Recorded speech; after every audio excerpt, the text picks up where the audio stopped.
things a little bit and talk about something that many of you may have noticed yesterday, and that was contrails. You had a tweet on it too. Well, you look up in the sky, and throughout much of the southeast, you can see essentially these are clouds that are made by airplanes. And look at that. It's the moisture is a byproduct of the process of the jet engine, and as a result, with a humid atmosphere high up, you get the clouds that form. Sometimes they'll, like if it's pretty dry, they'll kind of like a tail, right? It'll kind of evaporate very quickly. But if it's a moist and humid atmosphere a little bit higher up, then they're going to hang out for a while. And as we saw yesterday in the greater Atlanta area, a lot of them crisscrossing across the sky. Yeah, it looks like a little tic-tac-toe going on. A little bit of that, yeah. I know. Now, here's another look above the skies of Clemson, South Carolina yesterday. You can see those contrails. It was a cool sight, enough to make you kind of look up and pause for a second. Also, I had some folks capturing video out of Nashville, Tennessee on Sunday as well. So many areas you can see. Whoa. Look at that. I know. That's all of our favorites here in the studio. Cool. There you go. Contrail after contrail. It's like little scratch marks on the sky.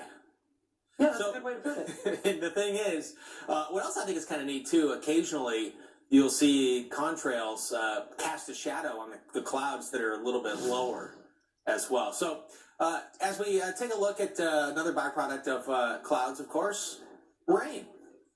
So more rain is on the way. But let's get back to talking about those contrails. What do you say? We could talk about, again, it was the moisture that was coming in the mid and upper levels. This is the visible satellite right here. If you look right next to the word Atlanta, you can see the little streamers going by. Again, kind of like scratch marks if you have a cat or a dog there doing a number on the door. Kind of looks like that in Atlanta. But as we take a look at the moisture, so this is the mid and upper levels of the atmosphere. This is the moisture. This is yesterday's water vapor. That is the moisture streaming in.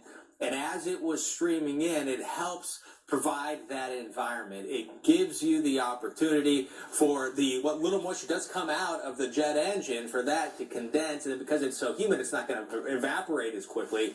Therefore, they hang out a lot longer. So you still have a lot of, traffic in the air, a lot of, airplanes going by, but it's with this high relative humidity. Usually when it gets colder, as we see here, the relative humidity goes way down, but with that moisture that we were watching streaming in over much of the southeast, and in this case yesterday morning over Atlanta, that relative humidity being so high that once the clouds were formed, they just sort of hung out for a while.